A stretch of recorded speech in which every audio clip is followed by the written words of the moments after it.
Bismillahirrahmanirrahim. Assalamu alaikum students. Today we will read English unit number 10 which is skeleton and movements part 2.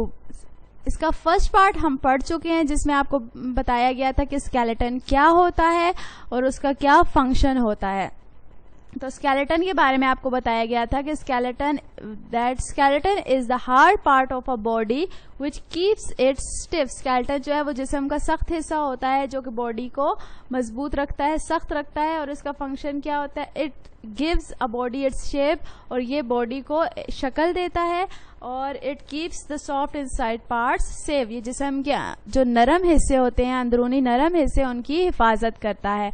अब आगे हम मजीद इसके अलावा हमने एंडोस्केलेटन के बारे में पढ़ा था कि जिस्म के अंदर जो स्केलेटन होता है उसको एंडोस्केलेटन कहा जाता है। अब मजीद आगे हम इसके बारे में पढ़ेंगे इस यूनिट में। Open your books page number 33 on which there is unit 10 skeleton and movements 2. Let's start reading. Endoskeletons have lots of parts joined together. Endoskeleton में बहुत से हिस्से होते हैं जो एक दूसरे के साथ जुड़े हुए होते हैं। Most are made of bone, बहुत से जो हैं वो हड्डी से बने हुए होते हैं। Bone is hard on the outside, light and strong. Bone जो है वो बाहर से सख्त होती है, हल्की होती है और मजबूत होती है, यानी उसको तोड़ना मुश्किल होता है। लाइट का बच्चों मतलब रोशनी भी होता है और हल्का भी होता है। तो यहाँ पे जो लाइट का मतलब है वो है हल्का, यहाँ बोन के लिए इस्तेमाल किया जा रहा है तो इसलिए यहाँ पे इसका मतलब है हल्की। बोन जो है वो हल्की होती है, उठाने में आसानी होती है उसको। जैसे आप अगर मुर्गी की बोन देखें, अगर आप चिकन आपने खाया है उसकी बोन देखें तो आप उसको आसानी से हाथ में पकड़ सकते हैं। Have you ever felt a chicken bone? अब आपसे पूछा जा रहा है क्या आपने कभी महसूस की है चिकन बोन, मुर्गी की हड्डी को महसूस किया है, उसको उठाकर हाथ में देखा है कि वो कैसी होती है, हल्की होती है या सख्त, भारी होती है, कैसी होती है? Most animals have skeletons on the outside of their bodies. बहुत से जानवर ऐसे हैं जिनका स्केलेटन उनकी बॉडीज के बाहर होता है। बहुत से ऐसे जिनकी बॉडी के अंदर होता है और बहुत से ऐसे जिनकी बॉडी के बाहर होता है। These are called exoskeleton. तो जो बॉडी के बाहर स्केलेटन होता है उसको एक्सोस्केलेटन कहा जाता है। Have you ever seen snails and beetles? ये कीड़ों के नाम, इंसेक्ट्स होते हैं स्नेल्स एंड बीटल्स। और इनके ऊपर एक शेल सा होता है, सख्त सा खोल होता है, छिलका सा होता है, उसको एक्सोस्केलेटन कहा जाता है। जो इनके ऊपर सख्त सा छिलका होता है, खोल होता है, उसको कहा जाता है exoskeleton. The shells and hard shiny parts are exoskeleton. वही बात, जो उनके ऊपर शेल होता है वो सख्त होता है और वो शाइनी होता है और उन पार्ट्स को कहा जाता है exoskeletons. They are made of strong hard things like chitin and calcium. ये जो उनके ऊपर स्केलेटन बना हुआ होता है, शेल बना हुआ होता है, वो बहुत सख्त चीजों से बना होता है, यानी कैल्शियम और चिटिन से बना होता है।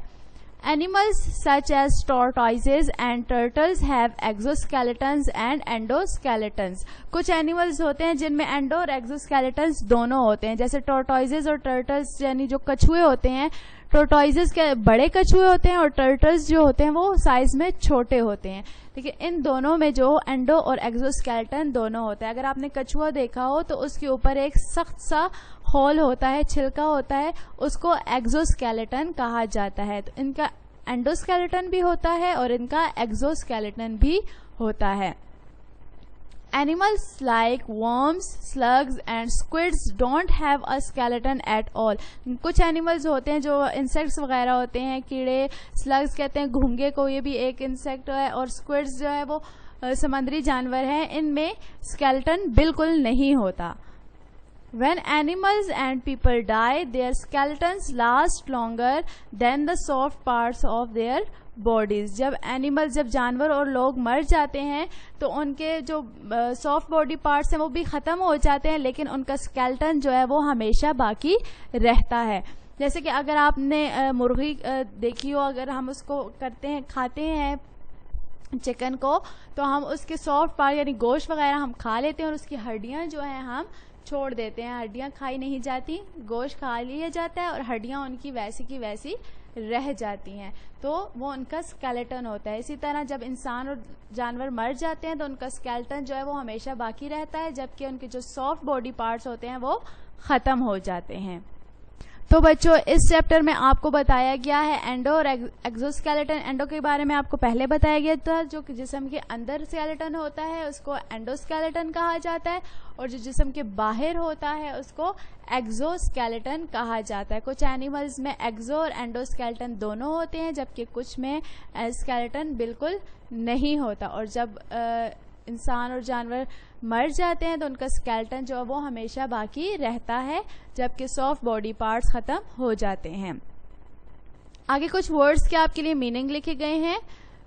First word is joint. Joint का मतलब होता है मिलाना, टुगेदर एक साथ, लाइट हल्का, शेल छिलका, यानी जो टॉर्टोइजेस के ऊपर होता है, खोल सा होता है, उसको शेल कहा जाता है। स्लग्स घोंगे और टर्टल्स कछुए। इन वर्ड्स मीनिंग्स को आपने अपनी नोटबुक में अच्छे तरीके से लिखना है। उसके बाद है एक्सरसाइज। एक्सरसाइज में क्वेश्चन नंबर 1 है what is meant by endoskeleton. Endoskeleton का क्या मतलब है? तो इसका आंसर है skeleton which is inside the body is called endoskeleton. वो स्केलेटन जो जिस्म के अंदर होता है उसको एंडोस्केलेटन कहा जाता है। Question number 2 is what is meant by exoskeleton. Exoskeleton किसे कहा जाता है? एक्सोस्केलेटन का क्या मतलब है? तो इसका आंसर है skeleton which is outside the body is called exoskeleton. वो स्केलेटन जो जिस्म के बाहर होता है, जो शेल होता है, उसको कहा जाता है exoskeleton. Question number 3 is what are bones. हड्डियां क्या हैं? तो आंसर है bones are part of skeleton which protect soft body parts. Bones जो है वो स्केलेटन का हिस्सा होती हैं, जो कि सॉफ्ट बॉडी के जो नरम हिस्से हैं उनकी हिफाजत करती हैं, उनको बचाती हैं। Question number 4 is what is skeleton made of. Skeleton किससे बना है? तो आंसर है skeleton is made up of bones. Skeleton जो है, ढांचा जो है वो हड्डियों से बना होता है। Question number 5 is name some animals that have exoskeleton. यानी उन जानवरों के नाम बताएं जिनमें एक्सोस्केलेटन होता है। तो इसका आंसर है snails and beetles have exoskeleton. Snails और बीटल्स में एक्सोस्केलेटन होता है। Question number 6 is name some animals that have endoskeleton. उन जानवरों के नाम बताएं जिनमें एंडोस्केलेटन होता है। तो इसमें आएगा टॉर्टोइजेस एंड टर्टल्स हैव एंडोस्केलेटन। कछुओं में एंडोस्केलेटन होता है। टॉर्टोइजेस और टर्टल्स के बारे में आपको बताया गया है, दोनों का मतलब कछुआ होता है, लेकिन टॉर्टोइजेस जो होते हैं वो साइज में बड़े होते हैं, बहुत बड़े होते हैं, और टर्टल्स जो है वो छोटे होते हैं। Question number 7 is name some animals which do not have skeleton. उन एनिमल्स के नाम बताएं जिनमें स्केलेटन नहीं होता। तो इसका आंसर है worms, slugs and squids do not have a skeleton. Worms में, स्लग्स में और स्क्विड्स में स्केलेटन नहीं होता। कीड़े, वर्म्स कीड़ों का नाम, स्लग्स घोंगे, और स्क्विड्स आपको बताया है कि समुद्री जानवर होते हैं, इनमें स्केलेटन नहीं होता। Question number 8 is which part of animals last longer after they die. तो इसका आंसर है skeleton of animals last longer after they die. जब एनिमल्स मर जाते हैं तो कौन सा पार्ट बाकी रहता है? तो इसका आंसर है स्केलेटन, यानी एनिमल्स का जो ढांचा होता है वो उनके मरने के बाद भी रहता होता है। तो बच्चों, ये थे क्वेश्चंस के आंसर्स। अब आपने वर्ड्स मीनिंग्स और ये क्वेश्चंस के आंसर, क्वेश्चन नंबर 1 से लेकर क्वेश्चन नंबर 8 तक के आंसर्स आपने अपनी नोटबुक में लिखने हैं। वर्ड्स मीनिंग्स और क्वेश्चंस आंसर्स आपने अपनी नोटबुक में लिखने हैं। अब आगे है पेज नंबर 34। पेज नंबर 34 पे आपको बी पार्ट दिया गया है। Unscramble the words and fit in crossword. All the words are names of animals and birds. आपको यहाँ पे वर्ड्स दिए गए हैं जो कि आगे पीछे दिए गए हैं, सही वर्ड्स नहीं दिए गए, आगे पीछे दिए गए हैं अल्फाबेट्स। तो आपने इनको पहले ठीक करके लिखना है, और फिर जो डाउन का मतलब होता है नीचे की तरफ, यहाँ से आपको नंबरिंग दी है, नीचे की तरफ लिखना है। अक्रॉस का मतलब होता है सामने, तो आपने सामने लिखना है। तो पहला जो डाउन में हम कॉलम में है उसमें सबसे पहला नाम है बर्ड रॉबिन का, BIN रॉबिन, सेकंड है डक, थर्ड है हॉर्स, फोर्थ है rabbit, fifth monkey, six tiger और सेवन है हैन। इनको आपके लिए सही करके लिखा गया है। अब आपने इसको इन क्रॉस वर्ड्स में लिखना है सही करके। पहला यहाँ पे आपको नंबर 1 जो नीचे की तरफ दिए जाएंगे उसमें आपने डाउन वाले लिखने हैं। जैसे फर्स्ट वाला आपको दिए गए ROBIN, आपने यहाँ पे रॉबिन लिखना है। फिर सेकंड आपको दिया गया है यहाँ पे देखिए डक, DUCK, आपने यहाँ पे लिखना है डक। उसके बाद थर्ड वन आपको दिया गया हॉर्स, यहाँ पे है HORSE हॉर्स। उसके बाद फोर्थ है रैबिट, यहाँ पे RABBIT रैबिट। उसके बाद है मॉन्की। फिफ्थ नंबर जो आपको दिया गया है डाउन की तरफ आपने लिखना है, नीचे की तरफ लिखना है तो आपने लिखना है MONKEY मॉन्की। उसके बाद सिक्स नंबर पे लिखना है टाइगर, TIGER टाइगर। उसके बाद 7वें नंबर पर यहाँ पे 7 लिखा हुआ है तो आपने लिखना है HEN हैन। ये आपने जो डाउन की नीचे की तरफ दिए गए हैं उनमें लिखना है। अब उसके बाद अक्रॉस, अक्रॉस में भी आपको कुछ वर्ड्स दिए गए हैं जिनके स्पेलिंग्स गलत लिखे गए हैं। पहले आपने उनको स्पेलिंग्स को ठीक करके लिखना है और उसके बाद इस क्रॉस वर्ड में लिखना है। पहला वर्ड है जेब्रा, दूसरा है डॉग, तीसरा है कैट, चौथा है पीकॉक, पांचवा है एलिफेंट, छठा है यैक, सेवंथ है स्नेल एंड एट्थ है रैट। अब आपने इनको इस क्रॉस वर्ड में लिखना है। फर्स्ट पे आपने लिखना है यहाँ सामने बिल्कुल सीधी लाइन में लिखना है ZEBR ऑलरेडी लिखा हुआ है। ए जेब्रा, जो कि आपने रॉबिन का R लिखा था वो लिखा हुआ है और पूरा इस तरह वर्ड बन जाएगा जेब्रा, ZEBRA जेब्रा। उसके बाद दूसरे नंबर पर है डॉग, DOG डॉग। उसके बाद CAT कैट। उसके बाद फोर्थ नंबर पर PEACOCK पीकॉक। फिफ्थ नंबर पर आपने लिखना है एलिफेंट, ELEPHANT एलिफेंट। उसके बाद 6 नंबर पर यैक, YAK यैक।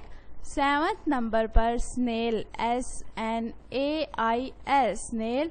और 8th नंबर पर आपने लिखना है रैट, RAT रैट। इस क्रॉस वर्ड को आपने इस तरह से फिल करना है। आगे पेज नंबर 35 क्वेश्चन है complete the sentences with mine, yours, hers, his, ours and theirs. आपको सेंटेंस दिया गया है उसमें लास्ट में आपने फिल करना है। First sentence is this is my pencil. अब यहाँ पे माई यूज हुआ है तो जब हम लास्ट में करेंगे तो इसका आ जाएगा it is mine, my change हो जाएगा माइन में।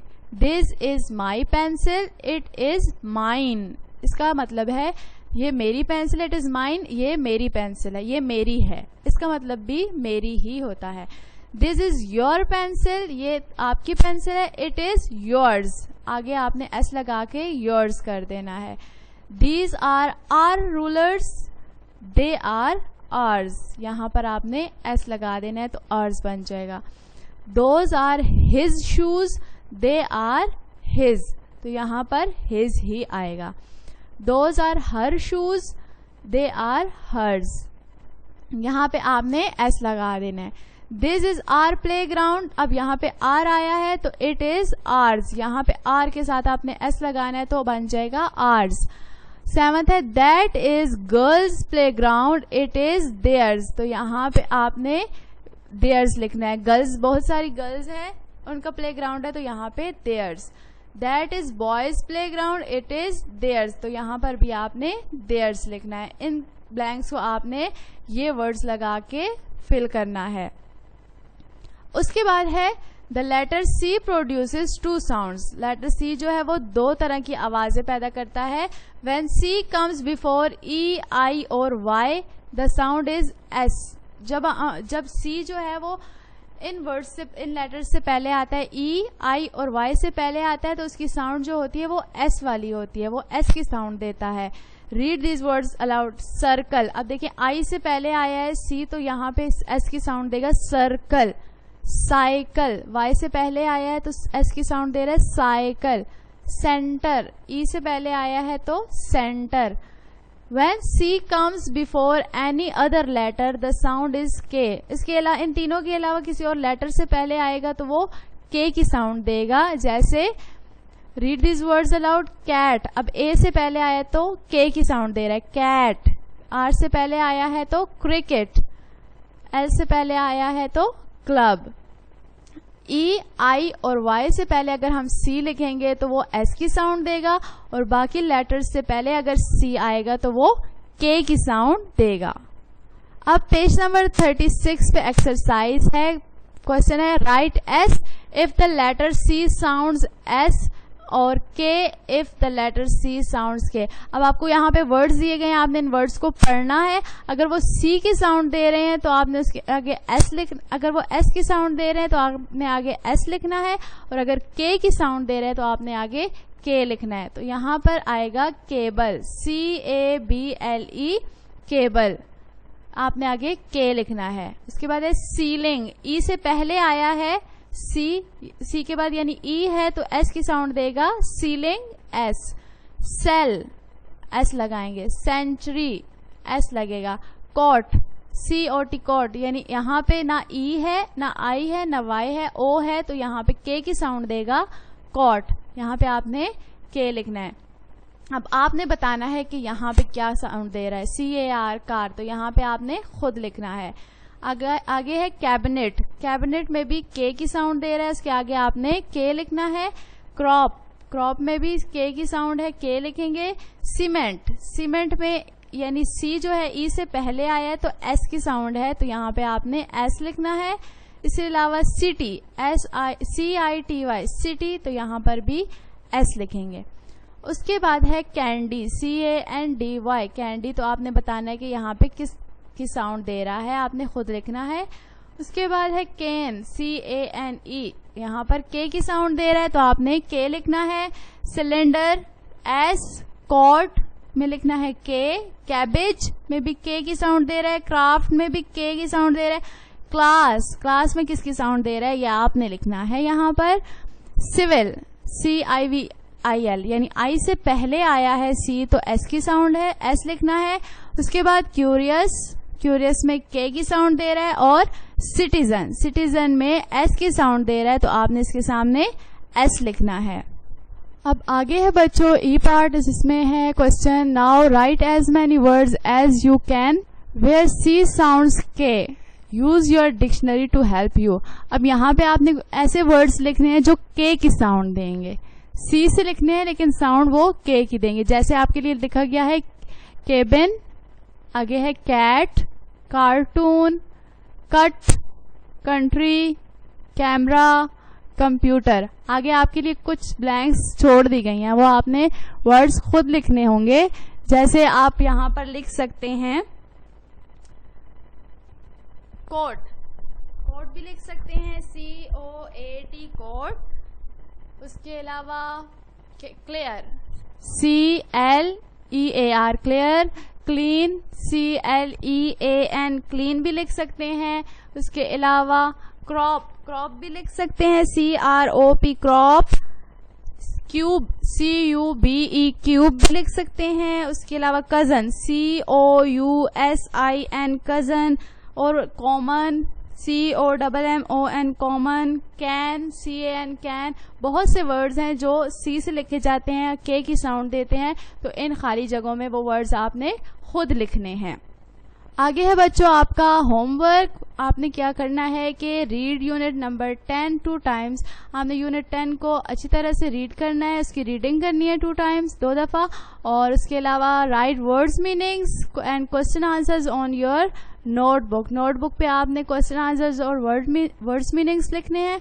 और उसके अलावा solve pages 34 part B, 35 and 36 on your textbook. और इसके अलावा 34 पेज और 35 और 36 पेज पर जो काम बुक पे करने वाला है वो आपने अपनी बुक पर ही करना है. उम्मीद करती हूँ आपको सब काम अच्छे तरीके से समझ आ गया होगा और आप अच्छे तरीके से अपने काम को करेंगे. Thank you.